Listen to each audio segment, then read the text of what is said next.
नमस्कार। प्रदेश के चर्चित डिबेट शो 5 के प्रहार में आप सभी का स्वागत। मैं हूं आपके साथ हेमंत कुमार और आज का मुद्दा बहुत महत्वपूर्ण है युवाओं बेरोजगारों के लिहाज से, क्योंकि आरएएस मेंस की डेट पर सवाल, सड़क पर संग्राम। दरअसल राजस्थान विश्वविद्यालय परिसर में आरएएस मेंस परीक्षा 2024 को स्थगित करने की मांग को लेकर अभ्यर्थियों का अनशन लगातार जारी है और इसी बीच मंत्री डॉक्टर किरोड़ीलाल मीणा ने आज सुबह प्रदर्शनकारियों से धरना स्थल पर पहुंचकर मुलाकात की। लगातार अनशन की वजह से अब कई अभ्यर्थियों की तबीयत भी बिगड़ रही है। आज इन अभ्यर्थियों ने सुबह कहा था कि वे कड़ी धूप में इस तापमान में बैठे रहेंगे जब तक उनकी मांग नहीं मान ली जाती है और इसके बाद कई अभ्यर्थियों की तबीयत भी भारी और भीषण गर्मी की वजह से बिगड़ गई। फिर भी इन्होंने स्पष्ट किया कि जब तक उनकी मांगें पूरी नहीं होती है वे अनशन खत्म नहीं करेंगे। इन अभ्यर्थियों का कहना है कि आरपीएससी की तरफ से स्पष्ट और समयबद्ध कार्रवाई की जरूरत है।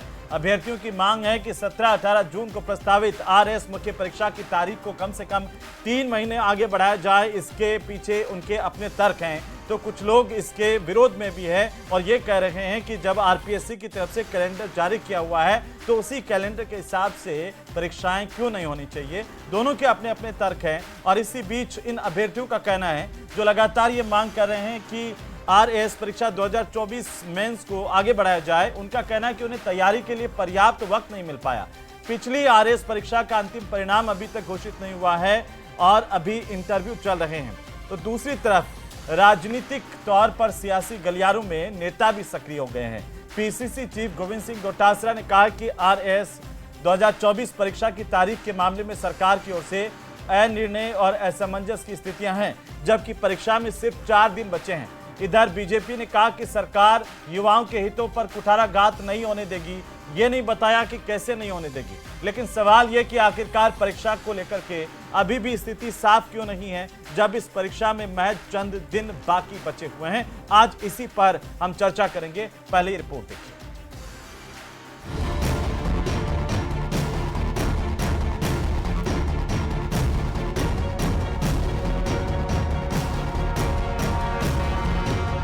हमारे साथ धोखा ना करें, हमारे साथ पॉलिटिक्स ना खेलें। आरएएस मेंस परीक्षा स्थगित करने की मांग, अभ्यर्थियों का धरना जारी। पहले 2023 का अंतिम परिणाम जारी हो, उसके बाद 24 की मुख्य परीक्षा हो। आरएएस मेंस परीक्षा के लिए कम समय मिलने की दलील। ओनली 3 महीने का समय दिया गया, 25 से ज्यादा विषय यहाँ पे हैं, उनको कवर करना इतने में बहुत ही टफ चीज हो जाती है। अभ्यर्थियों से मिले मंत्री डॉक्टर किरोड़ीलाल मीणा। आरएएस परीक्षा तिथि बढ़ाने को लेकर सियासी घमासान।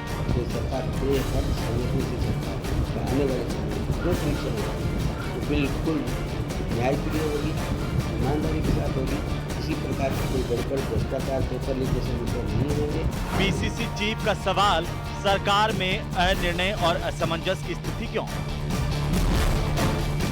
आरएएस मेंस की डेट पर सवाल, सड़क पर संग्राम।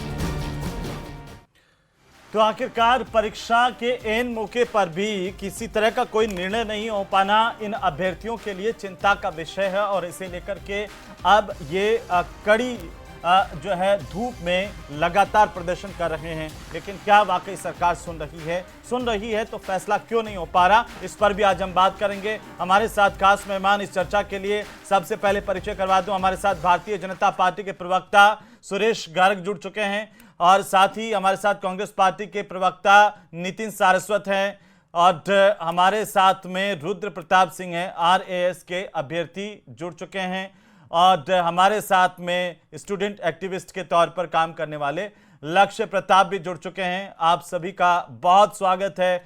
सबसे पहले लक्ष्य, हम आपसे समझना चाहते हैं कि आखिरकार इस कड़ी धूप में जिस तरीके से मांग की जा रही है कि आरएएस भर्ती परीक्षा जो मेंस है उसको स्थगित किया जाए, इसके पीछे का तर्क क्या है और क्यों स्थगित की जाए?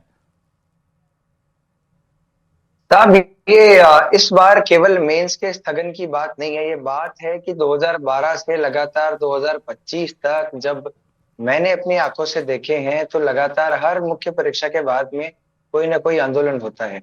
और आंदोलन की नौबत क्यों आती है कि हर बार कैलेंडर की अनियमितता जो है वो एक मुख्य कारण रहती है जो अभ्यर्थियों में असंतोष उत्पन्न करती है।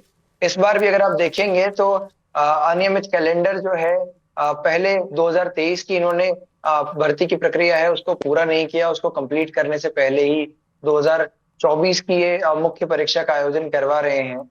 उसके अलावा अब आप देखेंगे अगर बहुत सारे अभ्यर्थी जो हैं लगातार पिछले 10 दिनों से राजस्थान विश्वविद्यालय में धरना दिए हुए हैं। अगर ये तर्क दिया जाता है सरकार या आरपीएससी की तरफ से कि नॉन सीरियस एस्पिरेंट्स है, तो आप मुझे ये बताइए कि क्या नॉन सीरियस एस्पिरेंट 48 डिग्री के तापमान में निर्जल अनशन कर सकता है? क्या वो लगातार पूरे दिन सुबह से लेकर शाम तक छाया का त्याग कर सकता है? क्या वो जल का त्याग कर सकता है? वो क्या अन्न का त्याग कर सकता है? और उसमें न केवल उसमें लड़के या छात्र अभ्यर्थी शामिल है, उसमें छात्राएं भी शामिल हैं, उसमें सैनिक भी शामिल हैं, पूर्व सैनिक भी शामिल है।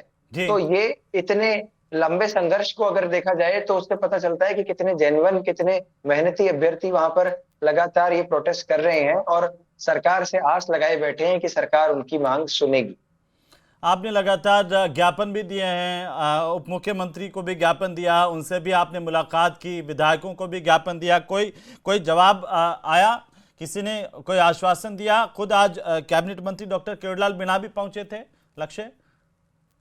बिल्कुल, माननीय मुख्यमंत्री जी से लेकर के और प्रत्येक भाजपा के प्रमुख नेता को सभी अभ्यर्थियों ने जो है टच किया और उन सब से बातचीत के बाद में सबका रिस्पांस जो था वो बहुत पॉजिटिव था, स्टूडेंट्स के हित में था। लेकिन केवल आश्वासन प्राप्त हो रहा है और वो अगर ऑफिशियल नोटिफिकेशन के रूप में सामने नहीं आएगा तब तक छात्र असमंजस की स्थिति में रहेंगे। देखिए, छात्रों के लिए भूखा रहना बड़ी चुनौती नहीं है, उनके लिए जल का त्याग करना भी बड़ी चुनौती नहीं है, उनके लिए धूप में बैठना भी बड़ी चुनौती नहीं है। उनके लिए बड़ी चुनौती है ये जो मेंटल ट्रॉमा उनको झेलना पड़ रहा है, ये जो मानसिक असमंजस की उलझन की स्थिति है कि कल एडमिट कार्ड आ जाएगा, 4 दिन बाद उनकी परीक्षा हो जाएगी। लगातार पिछले 5-6 साल उन्होंने अपनी जवानी के झोंके होते हैं, तब जाकर के कोई आरएएस जैसी परीक्षा की तैयारी की जाती है।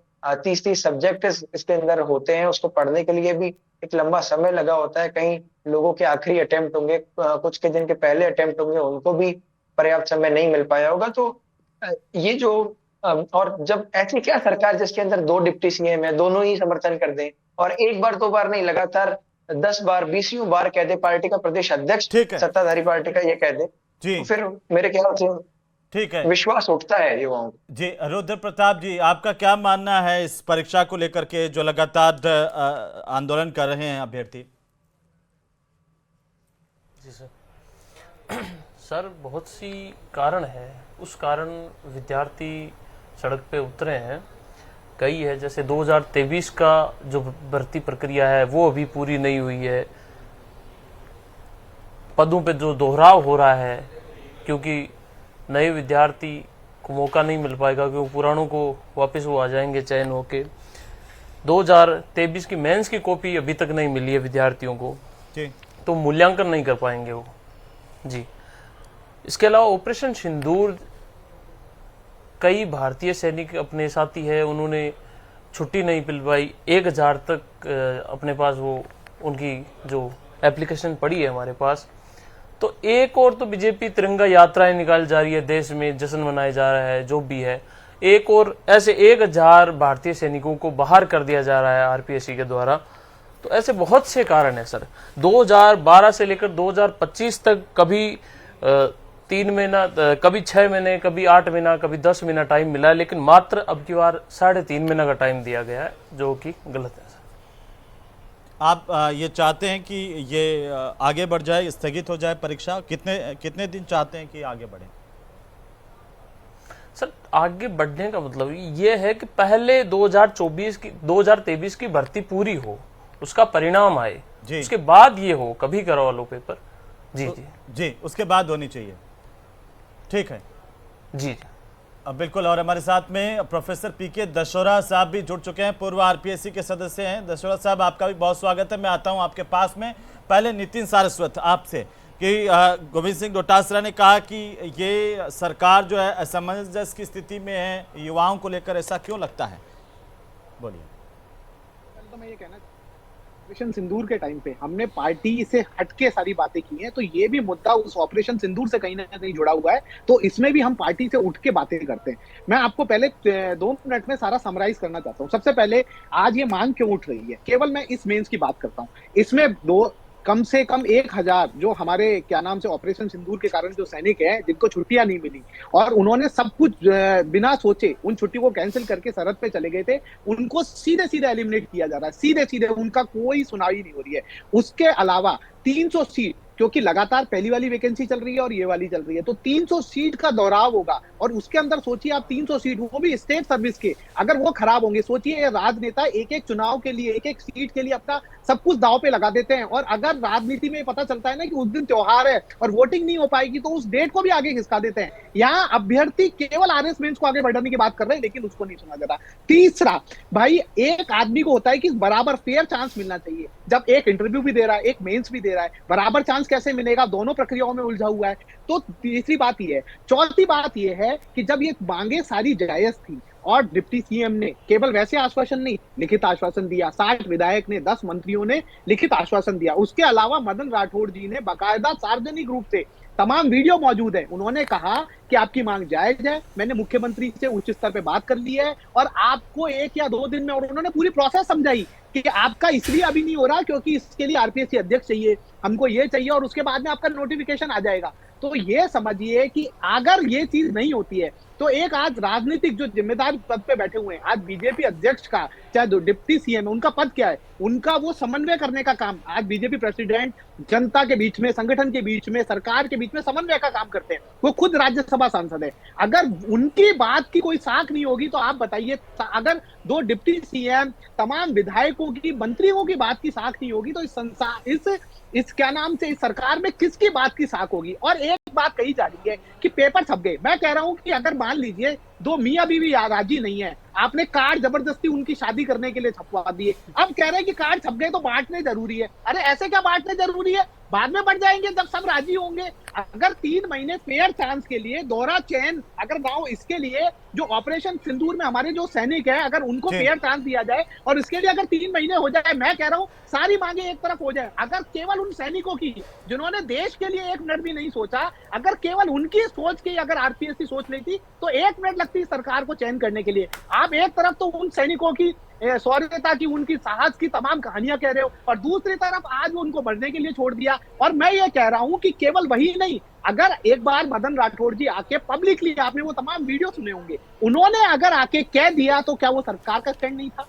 क्या वो सब लोगों का स्टैंड नहीं था? आज वो बच्चे तमाम जो लगातार प्रिपरेशन कर रहे थे, उनकी भी प्रिपरेशन, क्योंकि जब इतना जिम्मेदार पद पे बैठा हुआ व्यक्ति अगर कोई बात का कमिटमेंट कर देता है तो उसकी बात का एक महत्व होता है। हमारे यहाँ ये बोलते हैं कि राम राज्य की सरकार है, तो राम राज्य में तो एक बात थी कि रघुकुल री सदा चली आई, प्राण जाए पर वचन न जाए, और यहाँ पे तो स्टूडेंट्स के प्राण लेने पे उतारू है ये सरकार। तो आप ये समझिए, ये केवल एक छोटी सी मांग थी जिसमें केवल ऑपरेशन सिंदूर का ही जो वाजिब मांग थी वो काफी थी। दोहरा चयन ना हो, सैन्य कर्मियों की बात थी, फेयर चांस मिले, सरकार की भी साख रह जाए। अब आप बोलेंगे दूसरा एक पक्ष और है, आप बोलेंगे कि आरपीएससी करवाना क्यों चाहती है। अब आप ये समझिए कि आरपीएससी करवाना क्यों चाहती है। आपको ये लगेगा कि आरपीएससी चाहती है कि चीजें जल्दी हो जाए, तो मैं आपको बता रहा हूं, आज भी आप ये नहीं बता सकते कि 2023 के इंटरव्यू कब होंगे। दूसरी तरफ आरपीएससी कहती है हम यूपीएससी की तरफ फॉलो करना चाहते हैं, 2023 के इंटरव्यू चल रहे हैं ना, उसकी भी फाइनल डेट नहीं पता है कि वो कब खत्म होंगे। आपको आज भी आप नहीं बता सकते कि फाइनल डेट चल कब तो है। रहे हैं ना, 10 अभी आप समझ नहीं रहे, अभी फोर्थ फेज का आज 13 तारीख तक आखिरी है। देश में ये प्रोसेस कि एक के प्री चल रहा है, एक का मेन चल रहा है, एक का इंटरव्यू ठीक है चल रहा है, ये केवल से ज्यादा बदनाम जो पीसीएस है बिहार में होता है, और उसका आप यूपीएससी की जगह बिहार पीसीएस को फॉलो कर रहे हो। आप किस तरीके की, कहीं भी किसी तरीके का सामंजस्य नहीं है। आपको चेयरमैन नियुक्त करने में जल्दबाजी नहीं है, सदस्य नियुक्त करने में जल्दबाजी नहीं है, इंटरव्यू करने में जल्दबाजी नहीं है, वार्षिक कैलेंडर निकालने में जल्दबाजी नहीं है। कल आप मेंस करा लोगे, उसके बाद में 8 महीने तक कॉपी चेक नहीं करोगे, उसके बाद में इनका इंटरव्यू होगा कभी पता नहीं है। नितिन जी ठीक है, दशरथ साहब भी है, और चूंकि एक एक कमेंट सबका हो जाए, गर्ग साहब पहले तो एक टिप्पणी आपकी चाहता हूं कि आप क्या चाहते हैं, तय नहीं कर पा रहे हैं या कोई और समस्या है? जिस सरकार में दोनों उप मुख्यमंत्री और 40 विधायक लेटर लिख करके कह चुके हों, वो सरकार निर्णय नहीं कर पा रही है। 17-18 तारीख को तो परीक्षा है सर, कब करेंगे? देखिए हेमंत भाई, हमेशा भारतीय जनता पार्टी की सरकार और भजनलाल जी की सरकार युवाओं के हित में काम करती आई है। अभी तक भी आपने देखा होगा कि 67,000 से ज्यादा हमने नियुक्तियां दी है, 1,88,000 से ज्यादा भर्ती कैलेंडर हमने निकाला है। तो ऐसा नहीं है कि युवाओं के साथ भारतीय जनता पार्टी नहीं है। अब हमारे आरपीएससी के चेयरमैन ने कल अभी ज्वाइन किया है और आरपीएससी के चेयरमैन उस पर अध्ययन कर रहे हैं। अब युवाओं के हित में जो होगा वो निर्णय आरपीएससी चेयरमैन लेगा, क्योंकि देखिए आज आरपीएससी एक संवैधानिक संस्था है, वो ऑटोनोमस बॉडी है, उसको निर्णय आरपीएससी चेयरमैन को लेना है और उनकी संस्था को लेना है। तो इसमें कहीं पे भी किसी तरीके की युवाओं के खिलाफ ये सरकार नहीं है। हमारे अध्यक्ष जी ने भी बोला है कि भाई आरपीएससी का चेयरमैन का पद खाली था, आरपीएससी का चेयरमैन यूआर साहब ने ज्वाइन किया है, अब निर्णय हो जाएगा। अब ये बार बार कांग्रेस वाले कहते हैं कि साहब युवाओं के खिलाफ तो 5 साल तक तो युवाओं के साथ आपने ही अन्याय किया था भैया। 5 साल तक आपने क्या किया था? आपने जितनी एग्जाम थी सबके पेपर आउट कराए थे और आपने अपने चयौताओं की उनकी नियुक्तियां दे दी, करोड़ों रुपए का उसमें भ्रष्टाचार किया था। हमने तो पारदर्शिता लाए हैं, 67,000 से ज्यादा नियुक्तियां दे चुके हैं, 1,88,000 और हमारे टाइम में 100 से ज्यादा एग्जाम हो चुके हैं, एक में भी पेपर लीक नहीं हुआ, इंटरनेट बंद नहीं हुआ। नहीं तो इनने तो नेट बंदी, मतलब छोटे छोटे एग्जाम में भी नेट बंदी की समस्या थी कांग्रेस की सरकार के टाइम पे। हमारी समस्या ये सब चीजें नहीं है। पारदर्शिता लाना, युवाओं के हित में काम करना, ये भारतीय जनता पार्टी की सरकार का, भजनलाल जी सरकार का उद्देश्य है। इसलिए कहीं पे भी हेमंत भाई, कहीं पे भी कोई संशय नहीं है। और कैलेंडर पहले से जारी हुआ है, ये तो है नहीं कि भाई आज 10 दिन पहले कैलेंडर जारी हुआ। साफ कर दीजिए, कैलेंडर तो पहले से जारी हुआ। उन स्टूडेंट्स का क्या है, एक बात बताइए, जिन्होंने प्री पास किया है, मेंस की तैयारी कर रहे हैं, उनका क्या कसूर है? नहीं तो उन स्टूडेंट तो का क्या है जिन्होंने पास कर दिया, जो एग्जाम की तैयारी कर रहे हैं। आपके उप मुख्यमंत्री से भाई लगा दोनों करके चीजें, अगर इतने 40 विधायक दोनों मुख्यमंत्री लेटर लिखे हैं, तो भाई ये छात्र कहां जाएं? बिल्कुल सही है। हमारे देखिए आरपीएससी के चेयरमैन ने कल ज्वाइन किया है, वो उसकी समीक्षा कर रहे हैं और आज और कल में आपके पास निर्णय का पता लग जाएगा, या तो आज शाम तक या कल तक आपको निर्णय का पता लग जाएगा, एग्जाम होगी या आगे बढ़ेगी। तो निश्चित रहिए, अभी आरपीएससी चेयरमैन ने कल ही ज्वाइन किया है और ये समीक्षा कर रहे हैं। वो उन्होंने पूरा अब तक की जो भी कैलेंडर है पूरे की उसकी समीक्षा बैठक बुलाई है और अपने मेंबर से सबसे वो बातचीत कर रहे हैं और जो भी निर्णय होगा वो कल तक आपको पता लग जाएगा। दशहरा साहब अभी डिबेट चल रही, कैसे जुड़? जी दशहरा साहब सुन रहे हैं आप? दशहरा साहब अब तक अगर आवाज जा रही है, अगर आप मुझे सुन पा रहे हैं जी, तो ये आप बताइए कि अभी 17-18 जून को तो आरएस मेंस का परीक्षा है और उसको लेकर के अभी तक ये साफ नहीं है। अभी गर्ग साहब कह रहे हैं कि अभी तो ज्वाइन किया है आरपीएससी अध्यक्ष ने, वो आज या कल में फैसला करेंगे, लेकिन इतना कम वक्त इन अभ्यर्थियों पर क्या गुजर रही है जो ये भी नहीं सो पा रहे हैं। कुछ तो एक्स आर्मी के जैसे राजवीर सिंह है, वो विश्वविद्यालय में बैठे हुए हैं, तबीयत खराब हो गई है, खाना पीना छोड़ करके प्रदर्शन कर रहे हैं, धूप में बैठे हुए हैं स्टूडेंट्स। आपने बिल्कुल एक स्थिति का चित्रण प्रस्तुत किया है। अब प्रश्न केवल निर्णय लेने का है और निर्णय लेने में देरी नहीं होनी चाहिए।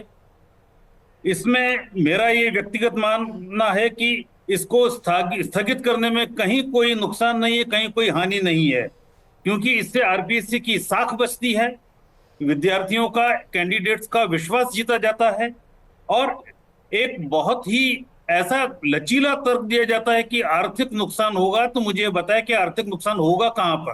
व्यवस्थाएं जो बनी है वो बनी रह सकती है, केवल उन्हीं व्यवस्थाओं को अगली तिथियों पर उसी क्रम में पोस्टपोन किया जा सकता है। पेपर्स अगर पहुंचे हैं तो वो ट्रेजरी में बंद है, ट्रेजरी में ताले में बंद है, वहां से निकलने की गुंजाइश तो सरकार की कमी है। वो दशहरा साहब कौन लेगा, कैसे होगा? किसका ये फैसला कौन लेगा कि भाई इसका फैसला सरकार को नहीं लेना चाहिए, फैसला आरपीएससी चेयरमैन को लेना चाहिए। आरपीएससी एक संवैधानिक संस्था है, तो आप संवैधानिक संस्था में अगर सरकार के दबाव में कोई फैसला लिया जाता है और 17-18 को परीक्षा है, तो ऐसे में ये देरी नहीं हो गई है? आरपीएससी चेयरमैन ने कल ज्वाइन कर लिया। समस्या की गंभीरता देखते हुए उन्हें तत्काल मीटिंग बुला लेनी चाहिए थी और अगर नहीं बुलाई है तो कल सवेरे पहली मीटिंग बुला करके इसका निर्णय ले। इसमें मूल रूप से बात यह है कि न तो इसमें समय खराब होता है, न ऊर्जा खराब होती है आरपीएससी की, समय पर परिणाम करना चाहिए। अभी वर्तमान जो इंटरव्यू चल रहे हैं उनकी सीक्वेंसिंग ठीक तरह, इन्होंने एक तो बोर्ड लगा करके आरपीएससी के इंटरव्यू करवाने टाइम पे क्यों नहीं पूरी करवाए? इसके ऊपर पूरी जांच होनी चाहिए। समय पर रिजल्ट डिक्लेयर होना चाहिए। जिस दिन लास्ट इंटरव्यू हो 2 दिन के अंदर या 1 दिन के अंदर रिजल्ट डिक्लेयर क्यों नहीं कर देते ये और वर्तमान जो विद्यार्थी तनाव में है उनके व्यवस्था के लिए अगर ये इसी कैलेंडर को 1 दिन 2 दिन 15 दिन महीना भर 6 महीना पोस्टपोन करें तो उसमें ये कितना दिन पोस्टपोन करना है ये निर्णय लेना चाहिए उनको। दशौरा साहब, क्या ये पोस्टपोन फुल तो बॉडी करना की चाहिए। बैठक हो और उसमें ही फाइनल होगा या आरपीएससी के जो चैम्बर है वो अपने स्तर पर तुरंत निर्णय कर सकते हैं अपने विभाग से? आरपीएससी के चेयरमैन को फुल कमीशन के अंदर बैठ करके निर्णय लेना चाहिए और फुल कमीशन की बैठक 5 मिनट के नोटिस पे भी निकलती है, कभी कभी इमरजेंसी बैठक भी हो सकती है। सभी सदस्य वहां उपस्थित होंगे, नहीं होंगे तो फोरम पूरा करने की स्थिति में काम आ जाना चाहिए। निर्णय तो लेना पड़ेगा, निर्णय को हम टाल नहीं सकते। अगर उनको ये निर्णय लेना है कि स्थगित नहीं करना है तो दबंगाई से ये बोले कि हम स्थगित नहीं करेंगे। हम इसको टालते रहे, विद्यार्थी परेशानी में रहे, भूखे खड़े बैठे रहे अनशन पर, यह तो न तो आरपीएससी की गरिमा बढ़ाता है न सरकार की गरिमा बढ़ाता है और सरकार को इसमें कोई इंटरफियर करना भी नहीं चाहिए। गर्ग साहब बोलिए। जी सर, एक तरफ तो हम कहते हैं कि आरपीएससी जो है वो यूपीएससी को फॉलो कर रही है, दूसरी तरफ आरपीएससी ऐसा कुछ कर रही है जिसका उसे खुद ही नहीं पता। सर हेमंत भाई दशोरा साहब ने क्या बोला कि आरपीएससी खुद सक्षम है, आरपीएससी खुद सक्षम है और आरपीएससी के चेयरमैन की नियुक्ति हुई है परसों, कल उन्होंने ज्वाइन किया है और समीक्षा बैठक चल रही है। ज्वाइन करते ही समीक्षा बैठक है, कल भी बैठक है, तो प्राथमिकता से इस बात को कम से कम देखना चाहिए कि कुछ स्टूडेंट भूखे प्यासे बैठे हुए हैं और कुछ स्टूडेंट जिन्होंने प्री क्वालिफाई किया है उनका एग्जाम है। सर प्राथमिकता है, तुरंत इसीलिए तो तुरंत आरपीएससी चेयरमैन की नियुक्ति की है परसों, ज्वाइन किया है, कल उन्होंने समीक्षा कर रहे हैं। ये अभ्यर्थी आपसे कुछ कहना चाह रहे हैं सर, लक्ष्य आप बोलिए। अभ्यर्थी आपसे कुछ कहना चाह रहे हैं सर। हेमंत भाई, मैं कह रहा हूँ कि बैठक की तारीख तो घोषित कर दे, कल सवेरे की तारीख घोषित करके कल सवेरे निर्णय ले जो भी लेना है। जो गर्ग साहब ने बात बोली, दशोरा साहब ने बोला साहब 5 मिनट के नोटिस पे भी हो सकती है बैठक। हाँ बिल्कुल हो सकती है। अभी गर्ग साहब ने कहा कि युवा परेशान थे, छात्र परेशान थे कांग्रेस के राज में, तो मैं यही तो कह रहा हूँ, ज्वाइन करने के बाद 10 मिनट निकाल लेते, 5 मिनट के अंदर बैठक कॉल करते, साफ कर देते कि युवा 18 घंटे तक पढ़ाई करते थे, दूसरे दिन पता लगता है पेपर लीक हो गया। सर उसको छोड़िए, अभी एक टिप्पणी चाहते हैं। लक्ष्य बोलिए आप एक बार। गर्ग साहब, मैं ये पूछना चाहता हूं कि छात्र जो वहां पर निर्जल अनशन पर बैठे हैं वो जाके यूपीएससी को या वो जाके आरपीएससी को पूछने जाएंगे या चेयरमैन को पूछने जाएंगे या अपने जनप्रतिनिधियों को पूछने जाएंगे? उन्होंने वोट किसको दिया था, सरकार किसकी बनाई थी, वो जवाब किससे मांगेंगे? आरपीएससी से मांगेंगे कि सरकार से मांगेंगे? और सरकार ने जब आश्वासन दिया तो लगातार आरपीएससी ऑटोनोमस बॉडी है, निर्णय लेने में सक्षम है, चेयरमैन की नियुक्ति परसों। जब आरपीएससी निर्णय नहीं ले रही है तो सरकार को हस्तक्षेप करने की जरूरत है, तो गर्ग साहब हस्तक्षेप कीजिए ना। लेने में सक्षम है ना चेयरमैन, और आप इंतजार करिए। अगर आरपीएससी निर्णय नहीं ले रही है समीक्षा तो कर रहे हैं, माननीय गवर्नर साहब को सूचित करें, गवर्नर साहब निर्देश देंगे। गर्ग साहब, मैं ये बात कहना चाहता हूँ, आप एक बार धरना स्थल पर जाकर देखिए, लगातार 1 महीने से जो आंदोलन चल रहा है उसमें लगातार विपक्ष को दूर ही रखा गया है। अब तक विपक्ष का इन्वॉल्वमेंट नहीं हुआ है। आजकल के अंदर विपक्ष ने कुछ ट्वीट करें तो वो करें। छात्रों ने क्या लगा रखा है वहां पर? राम राज्य की सरकार। वो जो स्टूडेंट है वो ज्यादातर स्टूडेंट बीजेपी का वोटर है, उसने ही कांग्रेस को बाहर किया सत्ता से और आज उसी को वहां पर बिना पानी के बिना वोटर किसी का भी हो, लेकिन आरपीएससी की वर्किंग के अंदर हमें पार्टी को नहीं लाना चाहिए। विद्यार्थी की बात करें, पार्टी वोटर किसी का भी हो, इसमें वोटर का फर्क नहीं है, वो प्रदेश का स्टूडेंट है और इस लिहाज से हम सबका कर्तव्य बनता है कि हमारे युवा बेरोजगारों का ध्यान रखें। रुद्र प्रताप जी कुछ कहना चाह रहे हैं, उसमें जोड़ना चाह रहे हैं, फिर गर्ग साहब लास्ट टिप्पणी देंगे। बोलिए। जी सर, जय मैं ये कहना चाहता हूँ सर, संवेदनहीन सरकार को थोड़ा सोचना चाहिए सर। आज सुबह संवेदनहीन साहब सील होती तो सुबह से जिन्होंने पानी नहीं पिया, 100 से ज्यादा एग्जाम करवा दिए, एक में पेपर लीक हुए क्या? 100 से ज्यादा एग्जाम करा दिए, क्या? लगभग 67,000 से ज्यादा नियुक्तियां दे दी, 1,88,000 से ज्यादा की प्रतिनिधियां, तो कहाँ से संवेदनहीन लोग हैं? संवेदनशील सरकार है भैया। हमने तो नियुक्ति दे दी, बता दीजिए 5 साल में कांग्रेस इसलिए बोल रहे हैं कि आपके राज्य के प्री क्वालिफाई करे हुए कुछ स्टूडेंट भूखे प्यासे अस्पताल में हैं, इसलिए बोल रहे हैं। Not even pre qualified sir, interview जो देने जा रहे हैं वो लोग भी वहां बैठे हुए हैं। आपके आरएस के अभ्यर्थी अस्पताल में हैं, बीमार हैं, परेशान है इस बात को लेकर के कि उनकी कोई सुनवाई नहीं हो रही है। चिंता है हमें। और गर्ग साहब आप बोले हमने ऐसे करवा दिया वैसे करवा दिया। नीतीश सरस्वती एक छोटी सी टिप्पणी। चेयरमैन का ठीक है गर्ग सिलेक्शन साहब, कर दिया गया है, परसों नियुक्ति कर दी है, कल ज्वाइन कर दिया। देखिए मैं आपको फिर यही वो कह रहा हूँ कि समीक्षा आज बैठक कर रहे हैं। भाजपा के प्रवक्ता को आपने जिस तरीके से संवेदनहीन तरीके से सुना, उनके पास कोई जवाब नहीं है। तमाम सरकारी तंत्र इनके पास मौजूद है, बस ये पुरानी जो सीढ़ी जो इनकी हमेशा चलती थी। मैं आज इस बात को बिल्कुल भी पॉलिटिसाइज नहीं करना चाहता, क्योंकि जिस तरीके से ऑपरेशन सिंदूर में अगर हम लोग एकजुट होके आए देश के लिए, इस समय भी उन्हीं बच्चों के लिए एकजुट होने की जरूरत है, क्योंकि ये बच्चे, ये सैनिक हैं, इसमें सैनिक है, बच्चे हैं जो ऑपरेशन सिंदूर के अंदर जिन्होंने अपनी जान की भी परवाह नहीं की। और एक तरफ आपके पास तमाम चीजें मौजूद है सरकार के। उस समय सरकार बोल देती कि आरपीएससी करेगी, हमारे पास मत आइए। उस समय बकायदा पूरा प्रोसीजर समझाया है। आज आरपीएससी के जो सदस्य हैं, पूर्व सदस्य, मैं उनको धन्यवाद करना चाहता हूं। उन्होंने बिल्कुल साफ बताया कि सरकार गर्ग कर सकती है। जो सरकार के नुमाइंदे हैं, बहुत उनके गंभीर बच्चे मामला इसी में है बैठे हुए हैं। और आप और जो आपके इस बच्चे काम यहाँ से पे आज जवाब से उनकी बात नहीं भूमिका पड़ने वाली है। पूरे मैं प्रदेश के बार-बार आपको अभ्यर्थी यही जो कह आरएस रहा हूं, बनना चाहते हैं, हेमंत जो भाई, तैयारी मैं कर रहे हैं, बार-बार उनकी आपको नजरें यही आप कह पर रहा है हूं। और आप बिल्कुल, सरकार में है बिल्कुल सर। साहब, बिल्कुल सही है। वो भी हमारे ही छात्र हैं हेमंत भाई, वो भी हमारे ही छात्र हैं निश्चित रूप से। मैंने आपको फिर कहा है कि परसों उनकी नियुक्ति हुई है, कल ज्वाइन किया है। आज भी उन्होंने जितनी भी परीक्षाएं हैं उनकी समीक्षा की है। कल तक इंतजार करिए, अभी एक दिन हुआ है, अब कमेटी की बैठक होगी और सब निर्णय होगा। और सर 5 मिनट में जब कमेटी की बैठक हो सकती है तो ये इतने सारे घंटे इंतजार किया जा रहा है। क्या चाहते हैं आप? क्योंकि धरने पे बैठे हुआ छात्र है सर, ये स्टूडेंट पढ़ने वाले हैं, ये पढ़ने वाले छात्र, कम से कम उन्हें बता दीजिए कि हमारा निर्णय ये है। आपका निर्णय चाहे कुछ भी हो, मैं ये नहीं कह रहा हूँ, आप सोच समझ के निर्णय लीजिए, दोनों तीनों सारे पक्ष देख के निर्णय लीजिए, लेकिन कम से कम निर्णय तो कीजिए। चलिए, बहुत शुक्रिया चर्चा में शामिल होने के लिए। कुल मिलाकर के आरएस भर्ती परीक्षा 2024 के जो छात्र हैं वो लगातार ये मांग कर रहे हैं कि इस मेंस की तारीख को आगे बढ़ाया जाए, उन्हें समय दिया जाए और तत्काल इस पर सुनवाई की जाए। सरकार कह रही है कि हम संवेदनशील हैं, छात्रों की मांगों को ध्यान में रखते हुए आज या कल में फैसला कर लेंगे, लेकिन उम्मीद की जानी चाहिए कि ये स्थितियां क्यों बने, क्यों नहीं आखिरकार आरपीएससी को आगे आकर के इस पर पहले ही फैसला कर लेना चाहिए।